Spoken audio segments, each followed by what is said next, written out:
বাংলা জুড়ে আন্দোলনকারীদের যে আন্দোলন, সেই আন্দোলন গোটা বাংলা জুড়ে চলছে।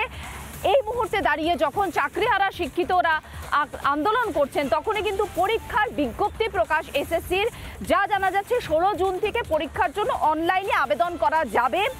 অনলাইন আবেদনের শেষ দিন 14 জুলাই। 15 নভেম্বর পরীক্ষার্থীদের প্যানেল প্রকাশ করা হবে। 20 নভেম্বর থেকে হবে কাউন্সিলিং। এ তো গেল পরীক্ষার বিজ্ঞপ্তি প্রকাশ। কিন্তু এই পরীক্ষার বিজ্ঞপ্তি নিয়ে শিক্ষিত চাকরিহারারা কি বলছেন? তারা কি এই পরীক্ষা চাইছেন?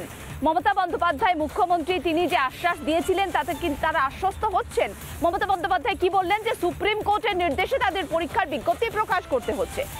তখন যখন প্রশ্ন করলেন চাকরিহারারা যে আমরা আর পরীক্ষা দেব না, আমরা এবার তাহলে কি করব, তখন মমতা বন্দ্যোপাধ্যায় বললেন অন্যান্য সরকারি যে সমস্ত পদ রয়েছে সেখানে আপনারা অ্যাপ্লাই করতে পারেন, কিন্তু সেই পদে অ্যাপ্লাই করার ক্ষেত্রে শিক্ষিত চাকরিহারারা কি বলছেন, পরীক্ষার এই বিজ্ঞপ্তি নিয়েই বা কি বলছেন শিক্ষিত চাকরিহারারা, শুনুন।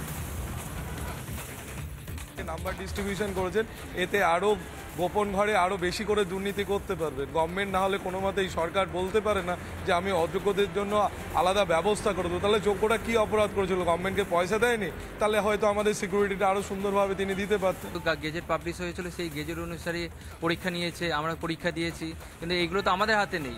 এরপরেও যে সে একই রকমভাবে দুর্নীতি হবে না, সে ওএমআর ভিত্তিক না হোক, অন্য কোনো পদ্ধতিতে যে দুর্নীতি হবে না, তার কোনো তো গ্যারান্টি তো নেই। পরীক্ষা কি বারংবার আমরা দেবো আর আমরা কি দুর্নীতি সামিল হবো, এটার গ্যারান্টি কিছু নেই। যে এটাও স্বচ্ছভাবে হবে তো, আবার দুর্নীতি হবে না তো? তাহলে 5 বছর পরে গিয়ে আজকে যারা শিক্ষক হবেন তাদের চাকরি আবার আমাদের মতো চলে যাবে না তো? তাদের আবার কোর্টের দরজায় দাঁড়াতে হবে না তো? আর আমরা যারা এত বছর যোগ্য হয়ে চাকরি পরীক্ষা করে এলাম, তারা আবার কেন পরীক্ষা দেবে? দেখুন, স্কুল সার্ভিস কমিশনের পরীক্ষার বিজ্ঞপ্তি প্রকাশ করা হয়েছে এবং তার সঙ্গে একই সঙ্গে কিন্তু স্কুল সার্ভিস কমিশনের যে নিয়ম পরীক্ষার, সেটাও বদল করে দেওয়া হয়েছে, অর্থাৎ আমূল বদল করে দেওয়া হয়েছে। কি বদল করা হয়েছে? এবার যারা এখন পরীক্ষা দেবেন তাদেরকে কি কি নিয়ম ফলো করতে হবে? নয়া নিয়ম অনুযায়ী লিখিত পরীক্ষা নেওয়া হবে 60 নম্বরে। আচ্ছা, শিক্ষাগত যোগ্যতার উপরে থাকবে 10 নম্বর। ইন্টারভিউয়ের ক্ষেত্রে নম্বর আগেও যা ছিল তাই রাখা হয়েছে। শিক্ষকতার অভিজ্ঞতার উপর থাকবে 10 নম্বর। লেকচার ডেমনস্ট্রেশনের জন্য থাকছে 10 নম্বর। 2025 সালের 1 জানুয়ারি হিসেবে 40 বছর বয়স পর্যন্ত আবেদন করা যাবে। প্যানেলের মেয়াদ শেষ হওয়ার 2 বছর পর উত্তরপত্র সংরক্ষণ করতে হবে। নতুন পরীক্ষা বিধিতে ওএমআর শিট সংরক্ষণের উপর জোর দেওয়া হয়েছে। 10 বছর সংরক্ষিত থাকবে ওএমআর স্ক্যান কপি।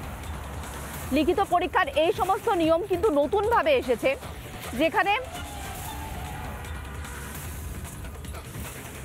যেখানে এই নিয়মগুলোর সঙ্গে সঙ্গে ওএমআর শিটও কিন্তু রাখার, 10 বছর সংরক্ষিত রাখারও একটা সিদ্ধান্ত নেওয়া হয়েছে। এখন আর সিদ্ধান্ত নিয়ে কি হবে? শিক্ষিত চাকরিহারারা বলছেন যে আমাদের তো ওএমআর শিটের প্রতিলিপি আমরা পেলাম না, যে কারণে আমাদের এমন বিপদ নেমে এলো আমাদের মাথার উপরে। এই বিষয়ে কি বলছেন? এই নতুন নিয়ম যে করেছে এসএসসি, তাতে কি বলছেন বঙ্গীয় শিক্ষক ও শিক্ষাকর্মী সমিতির সাধারণ সম্পাদক স্বপন মণ্ডল, শোনাবো আপনাদের। আমরা জানি একাডেমিক কোয়ালিফিকেশনের সব মিলিয়ে 35 নম্বর ছিল, কিন্তু এবারে নিয়োগ বিধিতে সেটা কমিয়ে অনেকটাই কমানো হয়েছে, প্রায় 25 নম্বর কমিয়ে 10 নম্বর করানো হয়েছে।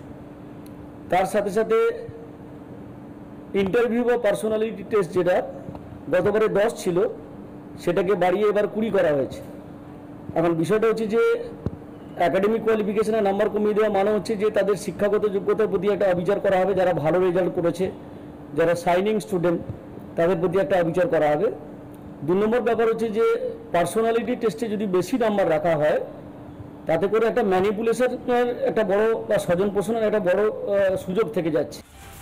দেখাবো প্রাথমিকে, উচ্চ প্রাথমিকে নিয়োগের বিধিও প্রকাশিত হয়ে গিয়েছে।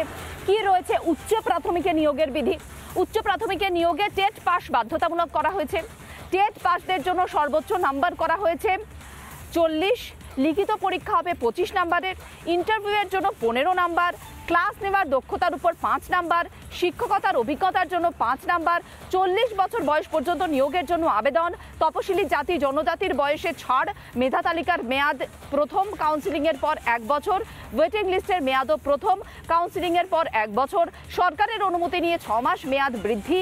2 বছর লিখিত পরীক্ষার ওএমআর শিট সংরক্ষণ। ওএমআর শিটের স্ক্যান কপি 10 বছর সংরক্ষণের সিদ্ধান্ত।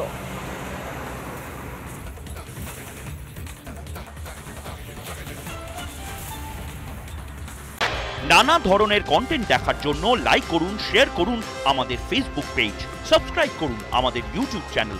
পাশাপাশি অন্যান্য ব্রেকিং নিউজের জন্য অবশ্যই চোখ রাখুন রিপাবলিক বাংলায়।